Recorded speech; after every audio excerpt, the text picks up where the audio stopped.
Okay, welcome back. So, today, I guess I gotta explain a few things. I'm working on this 300 that I made a video on a few months ago, a little short, I guess, where I figured that there was something wrong with this. Somebody worked on this, ripped out a bunch of wiring. I was wrong. Somebody did point out in my short that I probably should do a little more research. I did. This is the most basic of basic models. It doesn't come with ABS. It doesn't come with any of the bells and whistles. It just comes with fake speakers covers here that you can add speakers to, I guess, or not, because there's nothing there. There's just foam in there. Also, it doesn't come with four-wheel ABS. It comes with one singular speed sensor on the passenger side wheel and speed sensors in the transmission, and I believe there's a speed sensor in the rear differential, but I'm not sure. I don't know if they went that far. I checked. I have an issue now that is not related to the, I guess, what I was trying to find. Not speed related. Speed sensors are all fine. It comes with those. This is apparently the worst engine ever made for Chrysler, and I don't know, it's whatever. I don't really care. It's a car I'm trying to fix. This car was in an accident, as I'm pretty sure I mentioned last time. It broke, or at least dented in this part of the fender, or this part of the frame on the passenger side, and there's not really a way that I can pull this out without, I guess, hooking this up to the car itself, to the, I guess, the house, or some anchored, and then just heating it up and pulling it out. I mounted it as best as I could with the bolts that came with this, hoping that it would pull it, but it didn't, and I didn't want to destroy this any more than it already was. Went to the junkyard, picked up a new color matched bumper to the actual car. I do need a fender for it, and I do need the hood for it still. My dad primed these, including the new bumper that we did get, another one from the junkyard before this one. And, well, I didn't really want him to paint it because it's not going to match. I'd rather get the color matched painted stuff from the junkyard that's already in good shape. At least in better shape than, you know, this crap is. And I can probably sell these. So, now, I'm actually having a different issue. And the issue I'm having is that if I give direct power to the pump, the washer pump, it sprays just fine. It works. And all of the breakers, fuses, and all of these, they all work. I did replace this just in case this was bad. It's not. It works. Car cranks, everything runs, everything works. The only things that don't work at the moment are the washer pump, just the pump, the wipers work. The speakers on the front don't work, and the reason they don't work is I'm going to show you here. I think I just showed it in the first part of the video. Is that they blew them out. This is how I took them out of the vehicle. Somebody played a little too loud and or over cranked something. At some point, I think they had a amp in there or something, and they blew it out. They broke it. I do have another one upstairs that I bought two more. I gotta go upstairs and get them. But that's not the problem I'm having. The problem I'm having is that because the speakers don't work, the reason they don't work, rather, is because there's no continuity on the ground wires in the speaker wiring itself. So the ground wires don't have any continuity. It doesn't matter what I plug it into. It doesn't matter what I do. I didn't install new speakers into this. Obviously, the wrong plugs, but that's okay. I can modify them. And I did have to drill into the housing in here. If you can see that. It's right there, screw. And there's 3 of them. I mounted it as best as I could without, you know, it looking like it's poorly made. Because these are not the right size speakers. The speakers that I need are, I didn't have available, I don't think. They didn't have them, so I bought these 2. They should work. They're 6 and 3. They're 6.5 to 6 3/4. Or 6.75 inch, whatever. And I'm gonna install these because they will work.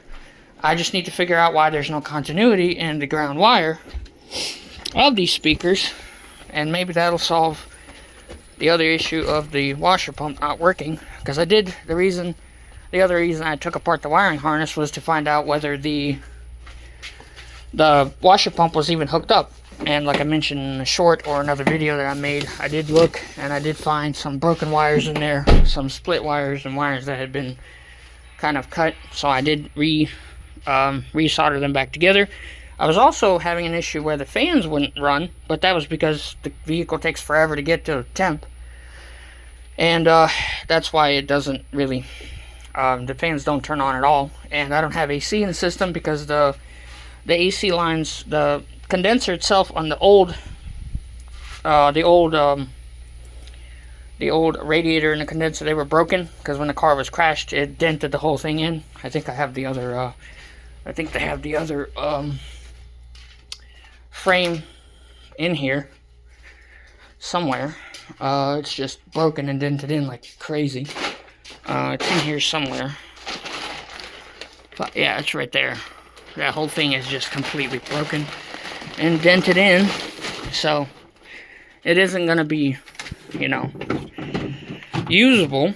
As you can see, it's creased like crazy. So it went right into the radiator, broke everything, the headlights, all that garbage.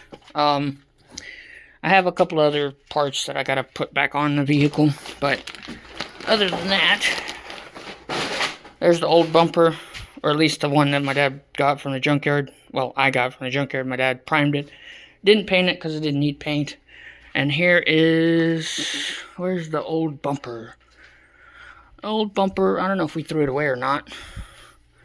It's somewhere over here, I think.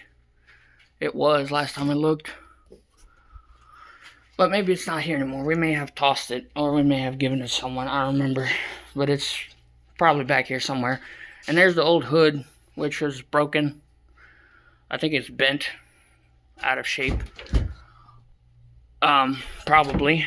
But, yeah. Anyway, doesn't really matter. What matters is that I'm trying to chase these electrical issues that I'm having on this car. And, there's no continuity, like I said, in the speaker wiring. And I'm trying to see that maybe there's a fuse that's in the wrong location. One of these is supposed to be ground, one is supposed to be positive. I was trying to find which one was which. Touch the probe to this, and this ground here, which works. I have tested it. I have to go to my dad's truck and get the multimeter out. I had it in there. And see if I can find where the issue is. There's the multimeter. I have two of these. I just opened a pack of a new one. My dad wasn't home. I locked this. Alright, let's see here. Okay, so if I put this to, let's see here. Come on. This is a cheap one. It doesn't really have to be expensive. You can use cheap things if you need to. Okay. The probes on the other one I had broke, so I had to use ones off of a different one. So if I put this on continuity right here, touch the probes together, I don't have a way to... It beeps, so it's, you know, it's connected. It's shorted to ground. And if I put this on here, and I touch this, it beeps because this is ground, not that. I gotta have a good enough connection. I can't do this with one hand, but it is a grounding point for this.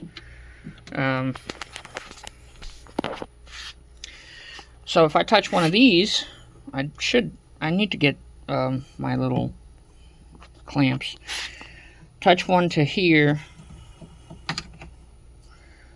Touch one of the probes to there and the other one to one of these wires. It should beep, but it doesn't because there's no continuity on either one of these wires. And it doesn't matter how many places I touch, there's no continuity at all. Not on this one, not on the other one. And yeah, so that sucks because I kind of need the continuity to, well, the speakers will work. And I can prove that there's continuity in the rest of this because if I plug it into, I'm not sure which one of these is ground and which one is not. Yeah, there you go. See, that's plugged in there. That's ground. And that's, you know, that's, so it works. But neither one of these has a ground on it. So I have to figure out why and what breaker broke in order for this not to work. Or what fuse, I guess, broke. Because there's no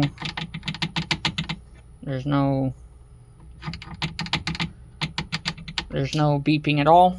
And these all work as well. The ground on that one is I think the black wire over here somewhere. I think it's under here. It's the black and orange wire. Right. Maybe if you could, focus, that'd be great. There it is. The black and orange wire, the second from the left. I plug that into there, and then I touch the ground. Well, maybe. There it is. I have to push it in there. So I know that this works, and I know there's power going to everything here. But I also have an issue where speakers don't work, but also the door locks. The door lock does not work on the inside. It doesn't work with the key. I don't know. And there's continuity on the ground on this one, which is the brown and the purple and white, or the brown and black wire. I think it's the brown and black wire. I'd have to test that to double check. It's either the brown and black or the purple and let me see. There's the brown and orange. Okay, so it is the orange and black wire. Come on, these wires are so finicky. These are really cheap, stiff wires, and they don't want to work. Okay, so where's that plugged into? It's plugged into the orange and black wire. Yeah, that's what it is. So it is, there's ground continuity there. It's just one of these does not have, neither one of these have ground continuity, which means there's either a broken wire somewhere, or, like I said earlier, it's this fuse, which is in the wrong spot, and I have to figure out how to take it out. I had a fuse puller in here somewhere. I don't have it anymore, but I do have a pair of pliers, I think, in here somewhere. Yeah, right here. A pair of pliers work just fine. So I move this fuse over because I'm not sure why it's in the position that it is in. I think it's supposed to be, you can see that there is a metal piece there. So, so there's two prongs there, so that's ignition, at least that's what it says. And there might be a metal piece in there as well, which is the ground. So it might be just plugged into the wrong two spots. So plug it in here and see if that gives me continuity. I doubt it, because it doesn't, it doesn't make any difference to me.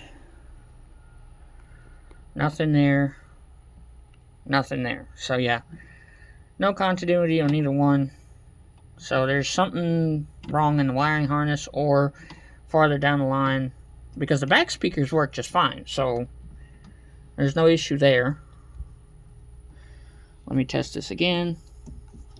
Black wire. Yep, so it's connected. It should be beeping. It should be beeping. And it beeps right here. Yep, so yeah, this is fine. And if I touch this, is this grounded? No, but this is, yeah, so everything is grounded, everything's good, but this wire here, it runs down somewhere, I don't know where. Let me see here, where is that running into? It runs down to these wires here. So it runs down to here, and then it goes down into that harness, which goes that way up to there, and then, yeah, and then it goes up to here, to this actuator, the window actuator, of course. And the wires here are different, I think. These are, what are these? I can't see, I have to use the camera. Green and orange and white and orange, which this is not. This is gray and purple and yellow and gray. So gray and purple and yellow and purple. So if I find these wires in here somewhere, gray and purple and yellow and purple, I could probably trace them, track them, and find out where the heck they run to. And yeah, so there's the upper speakers right there. As you can tell, there's nothing connected. It's just a piece of foam there. You can add your speakers to it, but you'd have to modify a bunch of the wiring, or run the wiring from, I guess, from somewhere to there. Probably from these speakers. Just splice into these speaker wires, which are, I don't know, somewhere in here. They run up there, which I'm guessing goes into the, yeah, it goes into the boot, and then runs into the door. From the door, it runs down under here, goes behind there to here. The back door does not have any speakers. I've taken this out, so yeah, the back door also has no other connection other than the window regulators, the window switches. And back here, obviously, it's just a fuse box. And then the other speakers are under this. I put this back up because I did test them. They do work, so they're fine. They're back there under here, so they work fine. I also found that the wire that runs back here to, I'm trying to see if I can find it. There's a wire runs back there. It's right there. It runs out of like a little hole here, and it goes over to this here hole, which is supposed to have the light, but it was cut off way back here. And when I connected the wire to it with the light and turned it on, it works. So I spliced in a wire into that, but this bumper doesn't fit this vehicle because this bumper is for a 2008 to 9 or 7 to 9, and this is a 2005. So this is not even the right bumper for this vehicle. Rear bumper. I don't think it has the proper, it does not have the proper connections for this car. I'm going to have to figure out if I can find one that fits this, because there's no cutouts for the exhaust, and it's only a single exhaust, which is strange. You would think this would be a dual exhaust, but it's not. So yeah, the dilemma here is, the main issue I'm trying to figure out is why the door speakers, the door locks don't work. I was having an issue as well with the AC system not working, but I fixed that. The AC system not working isn't really an issue because I don't have air conditioning in this car at the moment. It's not charged. And the problem I was having was that the those two plugs, that one there and the one way over there, way down there somewhere, they were either reversed or they were poorly connected, because it would not blow out of the top when I would put it on here. It wouldn't blow out of the top when I would put it on the face. It wouldn't blow out of the vents here. It would only blow out the vents there and the vents in the floor, which was causing me issues. So I was confused. So I swapped the plugs because they're the same exact plug, and then it started working where the hot and cold would control where it goes, and then this would control the hot and cold. So I reversed the two plugs, and then I reversed them back, and now everything works, so that's good. So yeah, the only issue I'm having now, again, like I said, is the speakers do not work. There's no continuity to ground. I have to figure out where it runs to, and if there's a issue with the grounding somewhere in this whole general area. But other than that, the car runs just fine. I did have to put an aftermarket exhaust on here. It's not really great. Somebody cut the cats off, so we had to just put straight pipes on there. It sounds pretty mean. So, you know, there's that. Let me connect the battery and crank it and see if if it will sound okay. I have to go get the key first, though. I don't have the key. Gotta go grab the key. Alright, let's see here. Where's the key at? Not here. And one of the keys also doesn't work because it deteriorated. The battery was, I think the key got broken at some point, so that way we have two of them. I need to get a new key made, or at least reprogram something. Get a new key fob for it. Okay, let's see here. I think the only code I have on here is the fact that it's on the windshield wiper thing. There we go. That's connected. Lights are on. I think I have everything hooked up. have my OBD2 scanner right here as well. So let's crank this. Only has 98,000.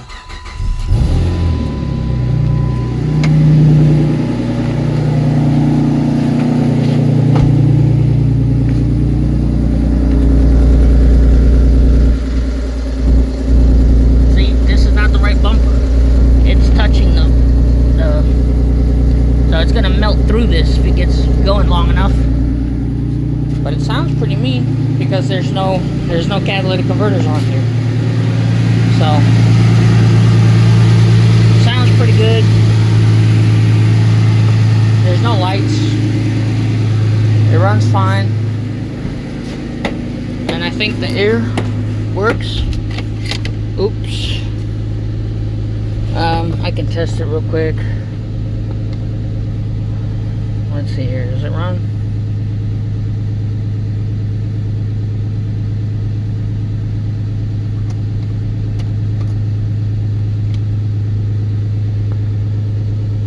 It should be running. Hello?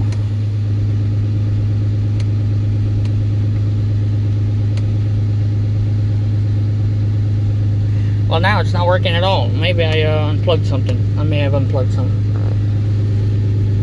This doesn't run there either. Let me put this on full blast, see where it goes. If it runs at all. Nope. No fan, nothing.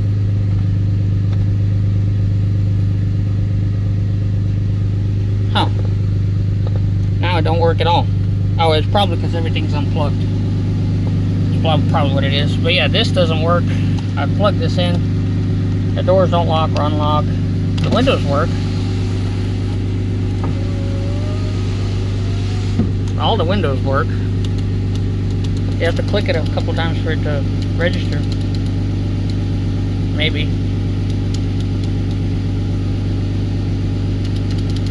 Maybe not. Oh, that one works. That one works.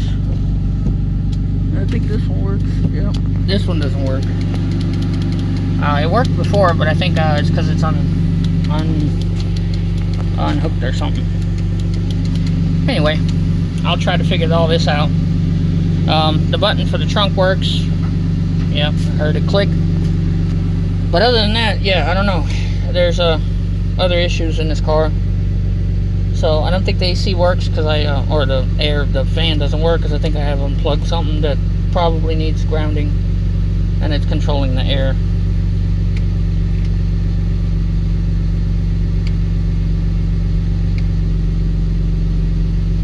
Yeah, so it isn't working at the moment. I'll have to figure that out once I connect everything back up.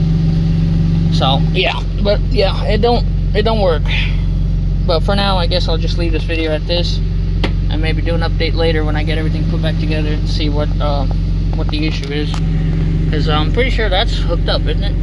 Yeah, that is hooked up, and the one down here is hooked up. Yeah, it's all plugged in. It should be working, but it ain't. The fan doesn't spin. I think I have everything else plugged in. I mean, maybe that's not plugged in, but yeah. No, I'll have to figure that out. All these electrical issues. All the lights work. So all this works. All that works. Yeah, so everything works. My dad wants to put new headlights in here to make it look better, but you know, it is what it is. It sounds nice. It leaks exhaust like crazy because the people that put the exhaust in here, the people that put the exhaust on here, they didn't weld it off of the vehicle. They welded it while it was on the car. So when they welded the pipes, the bent little pipes that go from the headers to the rest of the exhaust, they didn't really weld it very well. So there's still exhaust leak. I'll have to fix that by ordering either probably a new straight pipe that I could just bolt on there, because it is after the bolts and before the bolts. So they cut the cats off instead of unbolting them. They should have just unbolted the cats, but they decided to just cut them off. I did modify a few things on here, like this here, for instance. The piece that was needed to go from it, this plastic piece actually goes right here. and it has a little tiny little, really cheap boot that goes over this into here, and it's very poorly made, so it just corroded and it gets shut up. So I just used a little piece of hose and just rerouted it. It's fine, it ain't gonna go nowhere. This doesn't get hot enough to melt any of this because it's already like really close to this anyway. It's like right there coming out of the intake, so it's fine. Also, I put tape on this piece here, and you're not really supposed to do that. This is a what is this? It's a freaking, I know what it is, I just can't think of the name. Crap, not a evap pipe, but it connects to the way at the bottom right there to the intake, or the engine. I don't know where it is at the moment. It's kind of like that. It's connected down there, but it connects down there, right there. It connects right there. You can barely see it right there. I need to tighten those bolts because I think they're also leaking, because I was test fitting this to see if it works with the tape on there to prevent it from leaking air. Because if that disconnects at any point, it'll shut the car down. So there's a massive air leak in there. So I had to put tape around it to keep it from leaking, make a pressure seal. Because I could not find a little rubber piece that goes on there. It's a very flimsy rubber piece that goes on there. Very cheap. And I couldn't find a way to make that. I was initially going to just cut the pipe and put a hose from there into the intake, because it's a lot easier to service and it's a lot easier to take this intake off whenever it's whenever you need to replace, like, you know, the gaskets or whatever. It's a lot easier to take it off with this thing not in the way. And this thing's in the way all the time. But other than that, it's, you know, it's fine. So I'm gonna tinker with this, see what other issues come up. And I did replace the thermostat because I thought that the thermostat was causing this fan not to work. And that was not the case, because anytime I unplug this, the fans turn on and they go full blast, because it doesn't measure temperature, so it just goes on full blast all the time. I took the old one out, put the new one in. It didn't change anything, because you can tell the fans never kicked on when the car was running, because it never got up to temp. It takes forever to get up to temp. I guess you have to put it in like in actual driving mode in order for it to work. And I did replace the engine mounts because they were all broken. All the engine mounts are new. Well, I say new. I think they're new. I don't remember if I got them from the junkyard, if I got them new. I think I got them new. I'm pretty sure I bought them new, but they didn't come with any bolts, and the bolts that were on there, they were all rusted, and they all pretty much stripped, and they were all very thin. They were basically, there was no threads left, so I had to kind of make do with what I could. So I bought different bolts for them. I don't even know if I have the old bolts that went to this car. They're pretty long, so I doubt I have them anymore. But I used stainless steel bolts to put in there to hold because there's no, it's only holding weight. It's not really holding any shear strengths, but yeah. Anyway, figured I'd just give you a little update on the 300. I have 3 other projects to work on. I might as well fill you in on those while I'm here. This, my 2007 RAV4, it needs a new engine, so I'll probably just sell it as is. It's pretty nice on the inside. Everything works aside from that broken console top, which is typical on almost every vehicle I've had that has those. It's very cheaply made plastic. Then there's the GM freaking Saturn Vue Hybrid, which has a 36-volt battery in it. That is the hybrid portion of this vehicle. It's very jank. It was made very poorly. I have 2 of the batteries. I need bus bars for the batteries. There's a second battery under that bag. The reason that this vehicle has problems, they're all electrical problems. And the reason they're all electrical problems is because the bus bars that it's made with are very brittle. And they're very poorly made. They're very cheap. And they don't work right. They don't do what it's supposed to be done. And the main reason they fail is because of water ingress from the rear end of the bumper. So behind this bumper, I don't know if it's the same on a RAV4. I'm assuming it is, because it's an SUV. Usually they're all the same. Behind this bumper, there is a venting box. It's basically, it vents all the pressure from the vehicle when you close the door.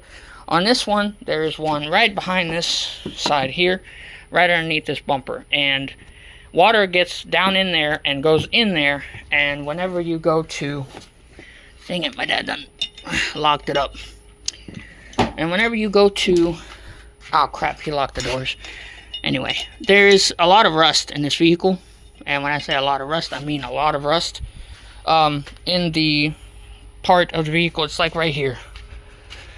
Let's see if I can show it on mine. Mine doesn't have that because it just doesn't. Behind this panel here, there is a brace, or like a, I guess part of the frame that this bolts onto or whatever on that car. And it's rusted because the water pools down there, and a rust eats away at everything. So it just rusted all the way up. There's a big hole there.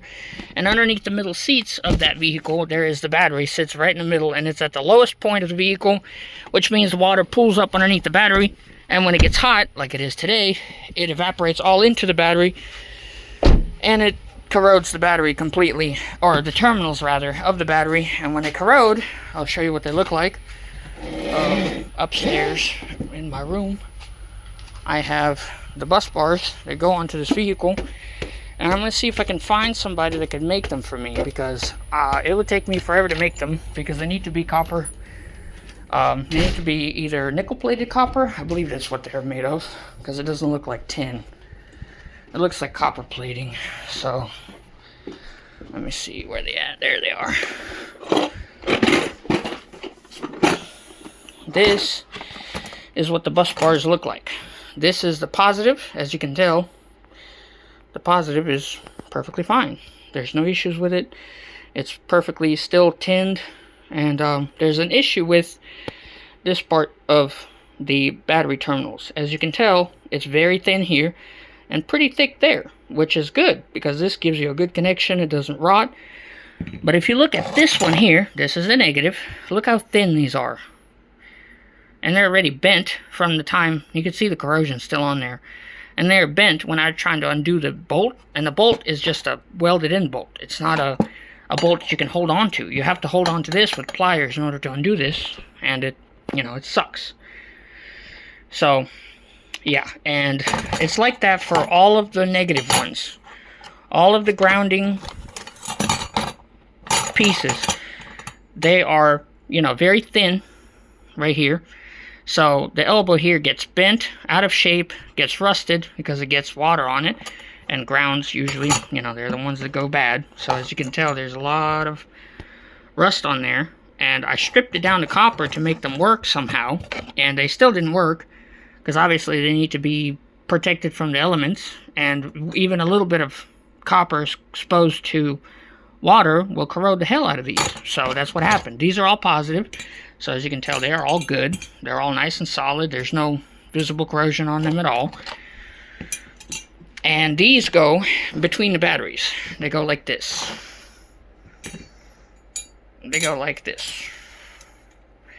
And this is one battery. Focus. This is one terminal. These two right here would be for the positive and the negative of this side, and this is the positive and negative of this side. This would make this negative and this positive, so this is just two battery packs made into one. And this is how they're made.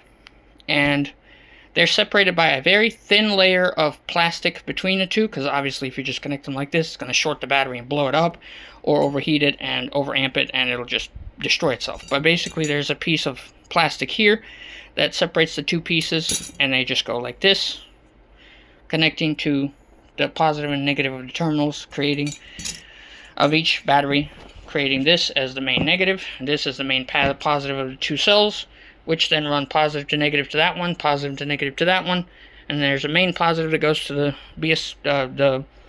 BMS, the battery management system, and then the main negative goes to the ground, and then it goes to the vehicle ground, and then the positive goes up front to the vehicle, so on and so forth. It's just a complicated system that is very useless. And yeah, and I have to work on that to make it work, to make it run, so that we can get rid of the vehicle, because it's a waste of time and money to just let it sit there and corrode and rust and all that. So, and this, where we live in Mississippi, it's very humid. Like right now, it's only 10 o'clock. What the heck? There it is. Why is it not? That's weird. That is so weird. Why is... Okay, anyway. Camera issues, I guess. 9:50 in the morning, and it's already like 85 degrees with humidity, and the wind that's blowing is not even cold. It's warm. It's very humid out here. So I have to figure out a way to make this work. I either have to make my own versions of these bus bars, or I have to make some way of making the ones that came with this vehicle in a way. I'm gonna see if I can show you what the batteries look like, because I don't think anybody ever makes videos on these things. Everybody just has like has the battery pack. Let me see if I can get it off of here. It's really heavy, so give me a second. I'm gonna prop you up over here. My dad has his saw over here. He was working on something earlier this week, I think, cutting up some boards to put in somewhere. I gotta clean up my mess. I was looking for screws for the speakers, so whoops, don't drop that. There's random screws and stuff for whenever we need them. So I'm gonna move this over, and let me prop you up right here. See if I can go grab the battery.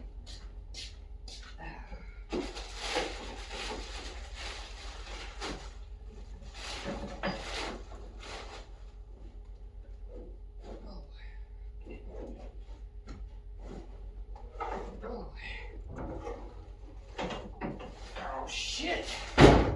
Wow, it's like, come on, let go. All right, here we go. Oh, it's a big boy. Okay. Ouch. Okay, here we go. Alright. So this is what the battery looks like. It has 6 cells, technically. 2 cells per bank, or I don't know, I guess. So as you can see, there's a negative here and a negative here. And the bus bar goes right here to make one main negative on this side. And then the positive and the positive connect here, making one positive here. Each one of these batteries is 12 volts, I believe. I don't know if it says so or not, but each one of them is a 12 volt, 100 amp battery.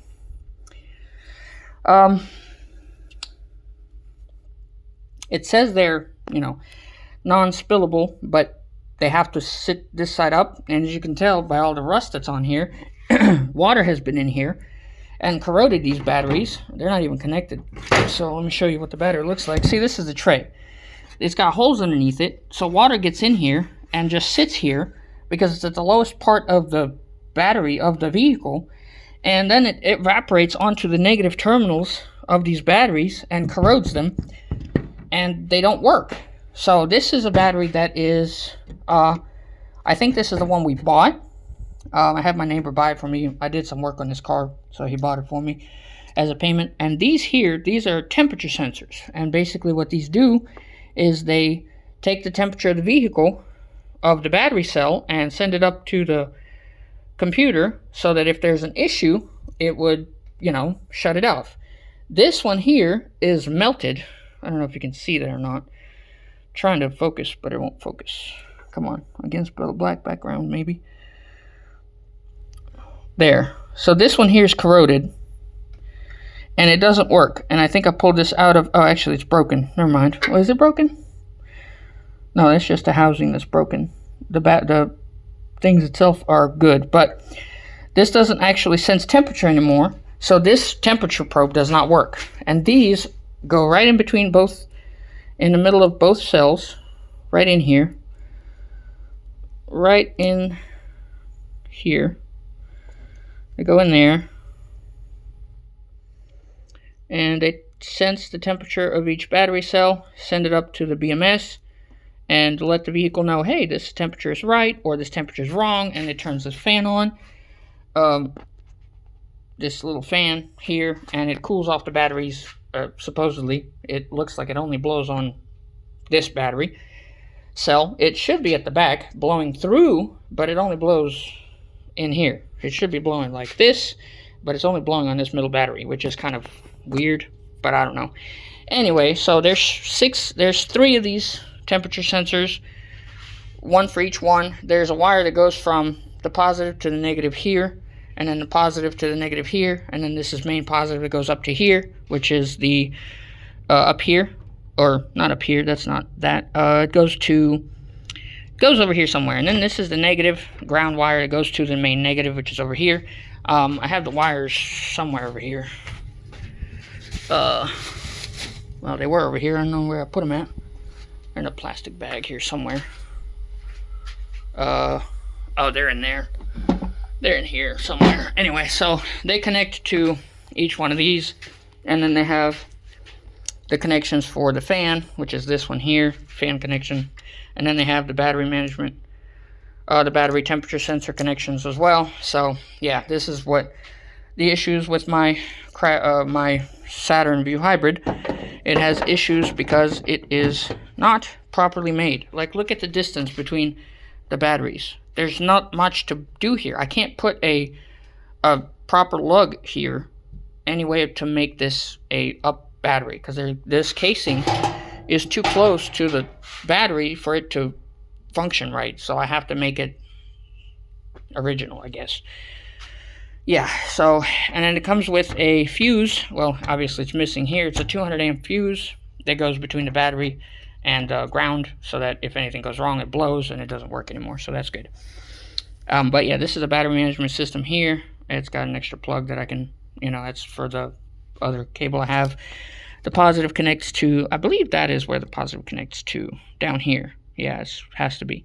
And then there's a breaker here, I guess, for, to break the circuit in case anything goes wrong. This has to be the battery that I bought, because I can see all the blue marks here that came from, I'm assuming, the people that sold me the battery. I don't know what else to say about this other than the fact that it's a pain in the ass to work on, and in order for me to fix this, I have to find a machining shop that will make the bus bars for me to go on here properly to where everything works. I also need to buy another one of these, but they're discontinued, so I have to find a way to make one, / find the filament, or whatever you call this, very thin wire that is for temperature sensing. I don't remember what it's called, but it's freaking wacky name for it. So yeah, I have to find that, make it work, make everything else work, and so that's the only other problem I'm having to deal with in terms of vehicles. So yeah, figured I'd do that. Anyway, thanks for watching, and I guess I'll catch you up on the next video.